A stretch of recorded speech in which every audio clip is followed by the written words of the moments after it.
AIIMS ಕಿಚನ್ಗೆ ಸ್ವಾಗತ. ಇವತ್ತು ಪಾಲಕ್ ಸೊಪ್ಪನ್ನು ಬಳಸ್ಕೊಂಡು ಒಂದು ಸಾಂಬಾರ್ ರೆಸಿಪಿಯನ್ನು ಮಾಡ್ತಾಯಿದ್ದೀನಿ. ಈ ಸಾಂಬಾರನ್ನ ಅನ್ನಕ್ಕೂ ಸಹ ತಿನ್ಬೋದು, ಮುದ್ದೆಗೂ ಸಹ ತಿನ್ಬೋದು. ಬನ್ನಿ ನೋಡೋಣ. ಅರ್ಧ ಬಟ್ಲಿನಷ್ಟು ತೊಗರಿ ಬೇಳೆಯನ್ನು ತಗೊಂಡಿದ್ದೀನಿ ಮತ್ತು ಅರ್ಧ ಬಟ್ಲಿನಷ್ಟು ಹೆಸರು ಬೇಳೆಯನ್ನು ತಗೊಂಡಿದ್ದೀನಿ. ಇದನ್ನು ಒಮ್ಮೆ ಚೆನ್ನಾಗಿ ತೊಳೆದು ತಗೊಳ್ಳಿ.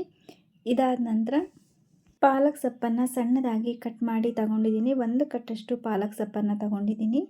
ಒಂದೇ ಒಂದು ಈರುಳ್ಳಿನ ಕಟ್ ಮಾಡಿ ತಗೊಂಡಿದ್ದೀನಿ. ನಂತರ ಟೊಮೊಟೊ ಹಣ್ಣನ್ನು ತಗೊಂಡಿದ್ದೀನಿ, ಅದು ಕೂಡ 1 ಟೊಮೊಟೊ ಹಣ್ಣನ್ನು ತಗೊಂಡಿದ್ದೀನಿ.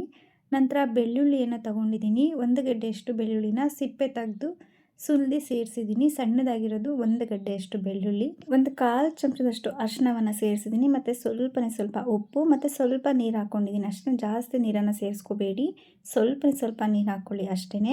ಅದು ಎಷ್ಟು ಬೇಯೋದಕ್ಕೆ ಬೇಕಾಗುತ್ತೆ ಅಷ್ಟು ಮಾತ್ರ ತಗೊಳ್ಳಿ ಅಷ್ಟೇ. ಜಾಸ್ತಿ ಸೇರಿಸ್ಕೊಂಡ್ರೆ ನಮಗೆ ಚೆನ್ನಾಗಿ ಬರೋದಿಲ್ಲ. ನೋಡಿ, ಇವಾಗ ಬೆಂದು ರೆಡಿಯಾಗಿದೆ. ಚೆನ್ನಾಗಿ ಮಂತಲ್ಲಿ ಮಸ್ಕೊಳ್ಳಿ. ಇದನ್ನು ಚೆನ್ನಾಗಿ ಮಸ್ಕೋಬೇಕು.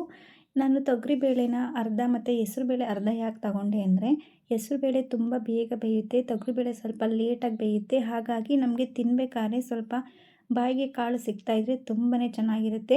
ಅದಕ್ಕೋಸ್ಕರ 2 ಅರ್ಧ ತಗೊಂಡಿದ್ದೀನಿ. ಈಗ ಎಲ್ಲ ಪೂರ್ತಿ ನಾನು ಚೆನ್ನಾಗಿ ಮಸ್ಕೊಂಡು ಆಗಿದೆ. ಈಗ ಒಗ್ಗರಣೆಗೆ ಸ್ವಲ್ಪ ಎಣ್ಣೆಯನ್ನು ಸೇರಿಸಿದ್ದೀನಿ, ಸ್ವಲ್ಪ ಅಷ್ಟೇ, ಜಾಸ್ತಿ ಎಣ್ಣೆ ಅವಶ್ಯಕತೆ ಇಲ್ಲ.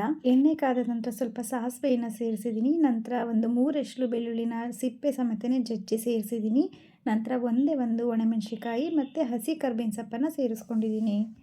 ಅರ್ಧ ಈರುಳ್ಳಿನ ಸಣ್ಣದಾಗಿ ಕಟ್ ಮಾಡಿ ಸೇರಿಸ್ಕೊಂಡಿದ್ದೀನಿ. ಈರುಳ್ಳಿ ಸ್ವಲ್ಪ ಹಸಿ ವಾಸನೆ ಹೋಗಿ ಸ್ವಲ್ಪ ಲೈಟಾಗಿ ನಾವು ಇದನ್ನು ಫ್ರೈ ಮಾಡ್ಕೊಬೇಕು ಅಷ್ಟೇ. ತುಂಬಾ ಕಡಿಮೆ ಸಮಯದಲ್ಲಿ ಆಗೋಗುತ್ತೆ. ಅನ್ನಕ್ಕೆ ಆಗಲಿ ಮುದ್ದೆಗೆ ಆಗಲಿ ತುಂಬಾ ಚೆನ್ನಾಗಿರುತ್ತೆ. ಟೈಮ್ ಇಲ್ಲ ಅಂದಾಗ ನಾವು ಸುಲಭ ವಿಧಾನದಲ್ಲಿ ಮನೆಯಲ್ಲೇ ಮಾಡ್ಕೊಬೋದು. ಈರುಳ್ಳಿ ಸ್ವಲ್ಪ ಬೆಂದಾದ ನಂತರ ಬೇಳೆ ಸಾಂಬಾರು ಪುಡಿಯನ್ನು ಸೇರಿಸ್ತಾ ಇದ್ದೀನಿ. 1.5 ಚಮಚದಷ್ಟು ಸೇರಿಸಿದ್ದೀನಿ. ಮೀಡಿಯಮ್ ಫ್ಲೇಮ್ ಕೊಟ್ಕೊಂಡು ಹಾಗೆಯೇ ಕೈ ಆಡಿಸಿ ತಕ್ಷಣವೇ ನಾನಿಲ್ಲಿ ಬೆಂದಿರುವಂತಹ ಬೇಳೆಯನ್ನು ಸೇರಿಸ್ಕೊತಾ ಇದ್ದೀನಿ. ತುಂಬಾ ಬೇಗನೆ ಆಗೋಗುತ್ತೆ. ಈ ಸಾಂಬಾರಿಗೆ ಯಾವುದೇ ರೀತಿ ಮಸಾಲ ರುಬ್ಬೋದು ಬೇಡ, ಕಾಯಿ ಕೂಡ ತುರಿಯೋದು ಬೇಡ. ತುಂಬ ಸುಲಭ ವಿಧಾನದಲ್ಲಿ ಮಾಡ್ಕೊಬೋದು. ನೀವು ಕೂಡ ಖಂಡಿತ ಒಮ್ಮೆ ಟ್ರೈ ಮಾಡಿ ನೋಡಿ, ನಿಮಗೂ ಕೂಡ ಇಷ್ಟ ಆಗುತ್ತೆ. ಕೊನೆಯಲ್ಲಿ ಉಪ್ಪು ನೋಡಿಕೊಂಡು ಉಪ್ಪನ್ನು ಸೇರಿಸ್ಕೊಬೋದು. ಎಲ್ಲನೂ ಕೂಡ ಒಮ್ಮೆ ಚೆನ್ನಾಗಿ ಮಿಕ್ಸ್ ಮಾಡಿಕೊಂಡು 1-2 ಕುದಿ ಕುದಿಸ್ಕೊಳ್ಳಿ ಅಷ್ಟೇ. ಸಾಂಬಾರು ಕೂಡ ರೆಡಿಯಾಗೋಗುತ್ತೆ. ಇವಾಗ ಕುದಿ ಕೂಡ ಬರ್ತಾ ಇದೆ. ನಾನಿವಾಗ ಗ್ಯಾಸ್ನ ಆಫ್ ಮಾಡ್ಕೊತಾ ಇದ್ದೀನಿ. ಸಾಂಬಾರು ಕೂಡ ರೆಡಿ ಆಯಿತು. ತುಂಬಾ ಸುಲಭ ವಿಧಾನದಲ್ಲಿ ಅಂತಲೇ ಹೇಳ್ಬೋದು. 1/4 ಗಂಟೆ ಅಷ್ಟೊತ್ತಿಗೆ ನಮಗೆ ಅಡುಗೆನೇ ಆಗೋಗುತ್ತೆ. ನೀವು ಕೂಡ ಖಂಡಿತ ಒಮ್ಮೆ ಟ್ರೈ ಮಾಡಿ ನೋಡಿ. ಹೆಲ್ದಿಯಾಗಿರುವಂತಹ ಸಾಂಬಾರು ರೆಸಿಪಿ ನಿಮಗೆ ಖಂಡಿತವಾಗ್ಲೂ ಇಷ್ಟವಾಗಿದೆ ಅಂತ ಅಂದ್ಕೊಂಡಿದ್ದೀನಿ. ಇಷ್ಟ ಆಗಿದರೆ ಸಬ್ಸ್ಕ್ರೈಬ್ ಮಾಡಿ, ಸಪೋರ್ಟ್ ಮಾಡಿ. Thank you for watching.